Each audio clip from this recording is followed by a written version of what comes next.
మరో 20 రోజులు అసెంబ్లీ సమావేశాలంట జరిగితే జగన్మోహన్ రెడ్డి గారి మీద అనర్హత వేటు వేస్తారట.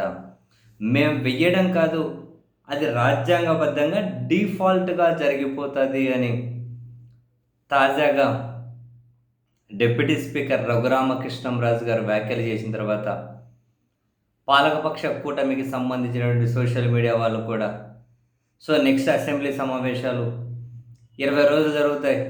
20 రోజుల తర్వాత జగన్మోహన్ రెడ్డి గారి మీద అనర్హత వేటేస్తారు. మళ్ళీ పులివెందులకు ఎన్నికలు చేస్తాయి.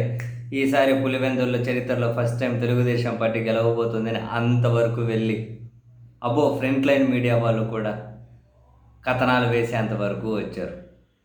రఘురామకృష్ణంరాజు గారి పాయింట్ ఏంటి? ఇంక 20 రోజులు అసెంబ్లీ సమావేశాలు జరిగితే డిఫాల్ట్గానే అనర్హత వేటు పడిపోతుందంట. అంటే జగన్ గారి మీద ఒకరి మీదే పడదు కదా, మొత్తం 11 మంది వైసీపీ ఎమ్మెల్యేల మీద పడుతుంది తను చెప్పినట్లు. అండ్ ఇక్కడే తాను ఇంకొకటి కూడా మాట్లాడారు.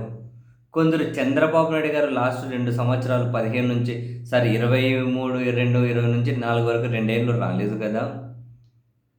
ఆ 2 ఏళ్ళు రానప్పుడు చంద్రబాబు గారి మీద ఎందుకు అనర్హత వేటు పడలేదని చెప్పి అడుగుతూ ఉన్నారు. అయితే అప్పుడు ఆ 2 సంవత్సరాల్లో 60 రోజులు అసెంబ్లీ జరగలేదు కాబట్టి డిఫాల్ట్గా అనర్హత వేటు పడలేదు.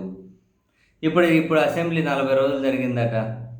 ఇంక 20 రోజులు జరిగితే 60 రోజులు హాజరు కాలేదు కాబట్టి అనర్హత వేటు పడుతుంది అని. మామూలుగా దీని నుంచి తప్పించుకోవాలంటే ఇంతకుముందు వీళ్ళే చెప్పారు, స్పీకర్, డిప్యూటీ స్పీకర్లు ఏమని, జగన్మోహన్ రెడ్డి గారు అసెంబ్లీకి రావడం ఒక ఆప్షన్, లేకుంటే స్పీకర్కి లీవ్ లెటర్ పెట్టాలట. పెట్టిన తర్వాత దాన్ని యాక్సెప్ట్ చేస్తారా లేదో అనేది స్పీకర్ విచక్షణ మీద ఆధారపడి ఉంటుందట. స్పీకర్ ఓకే అని చెప్పి లీవ్ లెటర్ అప్రూవల్ ఇస్తే అప్పుడు అనర్హత వేటు పడదట. జగన్ గారు అసెంబ్లీకి అన్నా రావాలట. లేదు అంటే స్పీకర్కి లీవ్ లెటర్ అన్నా పెట్టాలట. ఈ 2 జరగకపోతే అనర్హత వేటేనట.